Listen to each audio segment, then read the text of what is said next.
아침을 여는 수필.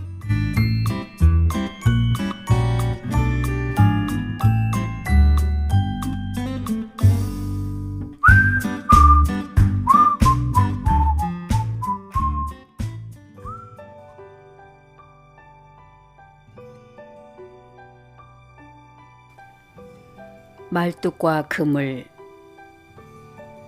이윤정. 텃밭을 반만 갈아 퇴비를 뿌려놓았다. 짐승들이 드나들지 못하도록 그물을 두를 계획이다. 목장갑을 끼고 적당한 위치를 찾아 말뚝을 박는다. 세운 말뚝을 붙잡고 좌우로 흔들어준다.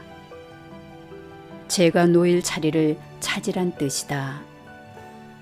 흔들흔들 점쟁이 굿하듯 노인네 지팡이 흔들듯 흔들흔들 흔든다. 어느 정도 자리를 잡으면 어떤 비바람에도 흔들리지 않도록 고정한다. 한쪽 끄트머리를 망치로 내려치기 시작한다.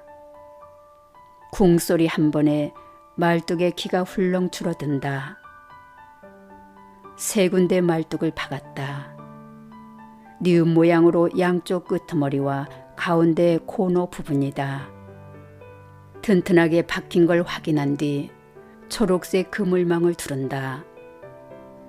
한쪽 끝에 박은 말뚝에 그물망을 고정하고 코너를 돌아 다른 끝에 가서 고정한다. 제법 그럴싸한 그물벽이 생겼다. 가운데가 허물어지지 않도록 한 번 더 팽팽하게 당겨주는 것도 잊지 않는다. 이제 목비만 내리면 된다. 겨우내 얼어붙은 땅이 봄볕과 목비에 모공을 늘어뜨릴 것이다. 그때 퇴비가 스며들면 농작물을 심기에 좋은 땅이 된다. 기다리던 비가 온다.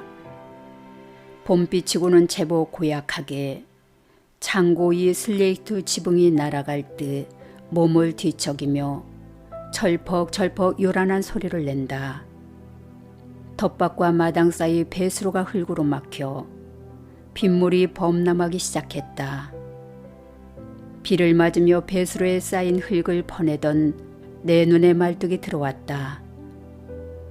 세 개 모두 단합한 듯 안쪽으로 쏠려 있다. 팽팽하게 메어든 그물망은 가운데가 움푹 내려앉아 제 쓸모를 못하고 있었다.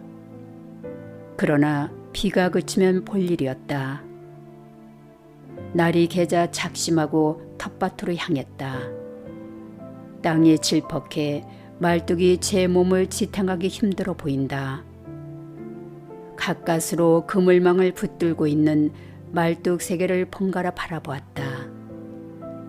차마 놓아버리지는 못하고 어쩌다 보니 어정쩡하고 위태롭게 서로 의지하고 있다. 저들은 무엇을 지키려고 저리 안간힘을 쓰고 있을까? 늙은 부모와 늙어가는 자식들처럼 걱정과 부담이 양립하는 말뚝과 그물. 부모가 말뚝일까 자식이 말뚝일까? 세상 많은 요인이 중심을 잡지 못하게 시련을 주는데 완전히 엎어질 수도 없게 만드는 어떤 대상, 귀천을 따질 수도 없는 그저 한문 같은 끈질긴 무엇, 어쩌면 서로가 서로일지도 모르겠다. 혼자 서 있기도 턱없이 부족한 힘으로 그물을 붙들고 있는 말뚝은 어쩌면 내가 가서 툭 쳐주길 기다리는지 모른다. 쉬게 해줄까 싶다가도 그 책임감에 감복해 가만 서서 바라만 보았다. 가까스로 버티는 것은 말뚝만은 아니었다. 축 젖어 내려앉은 그물도 힘겨워 보이긴 매한가지다. 붙잡는 쪽도 붙들린 쪽도 온전히 자발적이지는 않은 것 같다.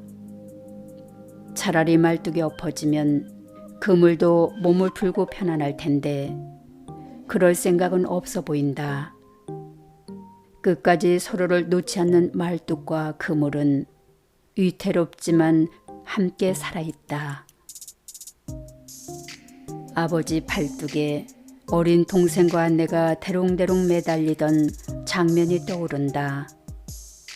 아버지는 뱅그르르 돌며 힘을 과시했다.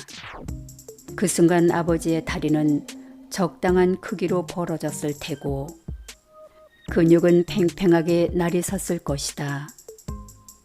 매달린 우리는 떨어질까 두려웠지만 아버지의 힘을 믿었고 아버지라 믿었다. 팔을 부르르 떨며 버티던 젊은 아버지는 최선을 다했다.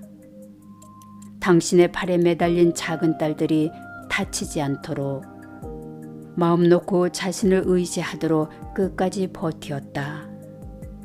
그물이 진흙탕에 내몰리지 않도록 끝내 붙들고 있는 젖은 말뚝에 씁쓸한 감회가 인다.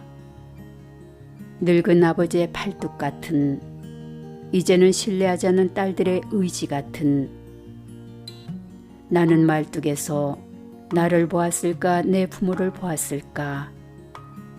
꿈과 현실의 괴리, 책임감과 고집의 차이를 보았는지 모른다.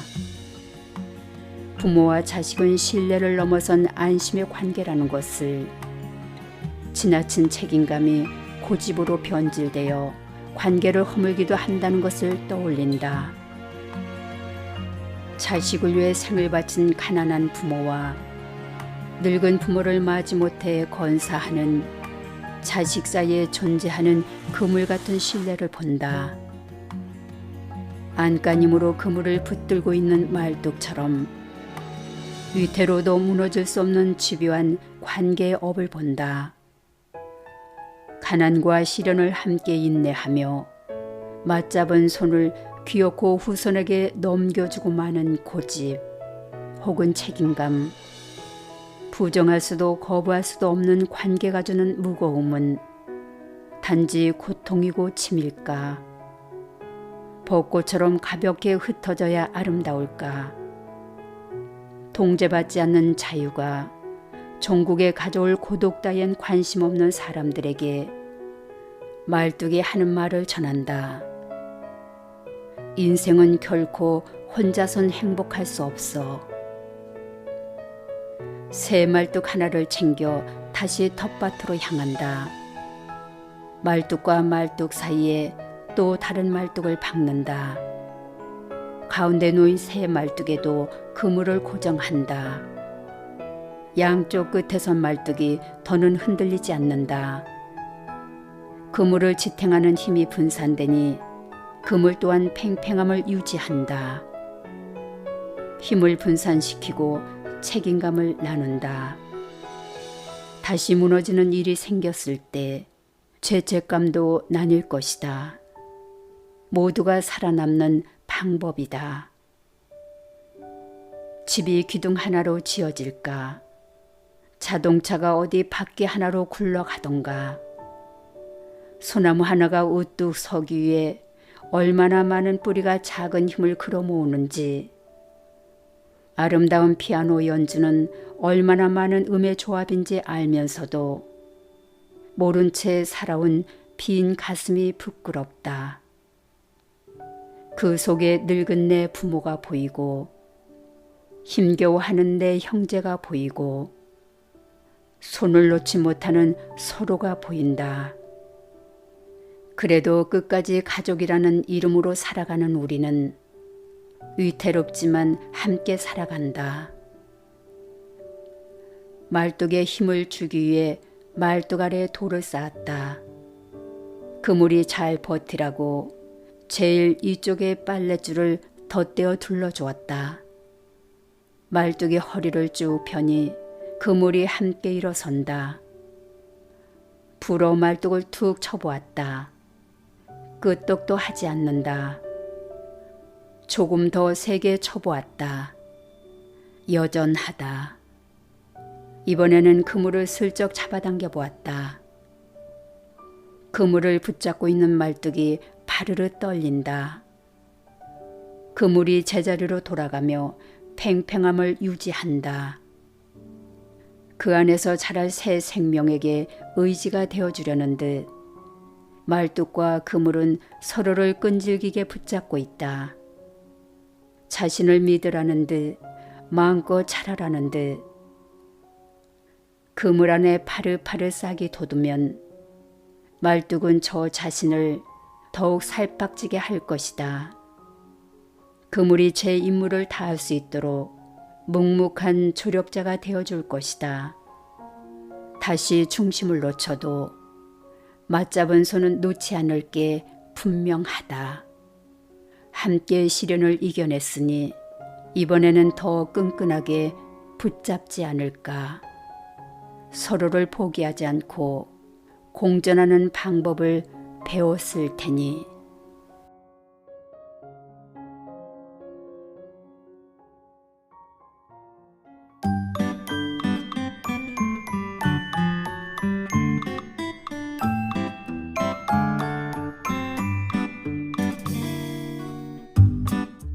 한국수필의 플랫폼 한국수필 채널에서는 아침을 여는 수필 시리즈를 통해 작품을 소개하고 있습니다.